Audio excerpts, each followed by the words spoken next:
आमतौर पर ज्यादा जगह बेटों को बेटियों के मुकाबले ज्यादा अहमियत दी जाती है। बेटियों को पराया धन कहा जाता है और शादी के बाद दुल्हन की विदाई की जाती है।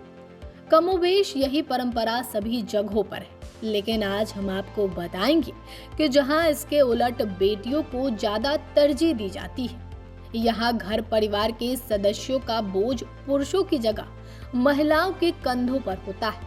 इतना ही नहीं, महिलाओं को कई शादियां करने की छूट होती है। इनके लिए कई जीवन साथी रहते हैं। बेटियों के जन्म पे जश्न मनाया जाता है।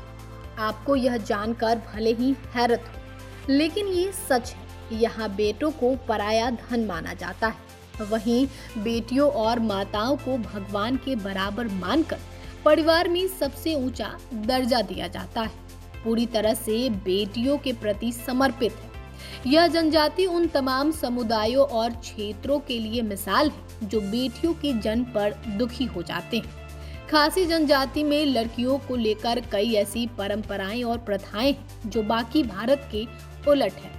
यहाँ शादी के बाद लड़के लड़कियों के साथ ससुराल जाते हैं। दूसरे शब्दों में कहे तो लड़कियां जीवन भर अपने माता पिता के साथ रहती है, जबकि लड़के अपना घर छोड़कर ससुराल में घर जमाई बन जाते हैं। इसे खासी जनजाति में अपमान की बात नहीं माना जाता।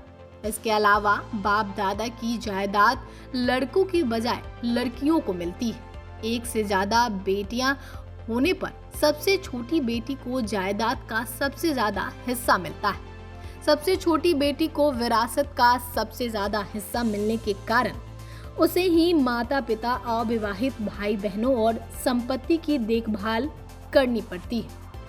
इतना ही नहीं, महिलाओं को कई शादियां करने की छूट मिली हुई है। यहाँ के पुरुषों ने कई बार इस प्रथा को बदलने की मांग की है।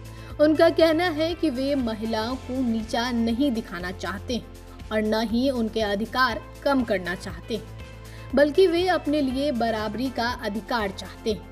परिवार के सभी छोटे बड़े फैसलों में महिलाओं की ही चलती है। यहाँ महिलाएं ही बाजार और दुकान चलाती है। इस समुदाय में छोटी बेटी का घर हर रिश्तेदार के लिए हमेशा खुला रहता है। छोटी बेटी को खातडू कहा जाता है। मेघालय के गारो, खासी, जयंतिया जनजातियों में मातृसत्तात्मक व्यवस्था होती है, इसलिए इन सभी जनजातियों में एक जैसी व्यवस्था होती है।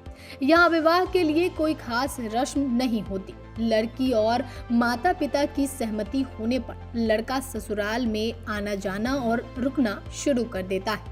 इसके बाद संतान होते ही लड़का अस्थायी तौर पर अपनी ससुराल में रहना शुरू कर देता है। कुछ खासी लोग शादी करने के बाद विदा होकर लड़की के घर रहना शुरू कर देते हैं। शादी से पहले बेटी की कमाई पर माता पिता और शादी के बाद ससुराल पक्ष का अधिकार रहता है। शादी तोड़ना भी यहाँ काफी आसान होता है। तलाक के बाद संतान पर पिता का कोई अधिकार नहीं रहता है। बच्चों का उपनाम भी माँ के नाम पर रखा जाता है। कुछ लोगों का कहना है कि काफी पहले इस समुदाय के पुरुष युद्ध पर चले गए और पीछे महिलाएं घरों में रह गई। इस वजह से महिलाओं ने अपने बच्चों को अपना नाम दे दिया।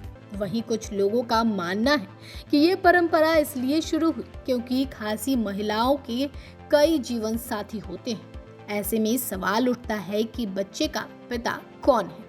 इस कारण महिलाओं ने बच्चों को पिता की जगह अपने सरनेम देने शुरू कर दिए।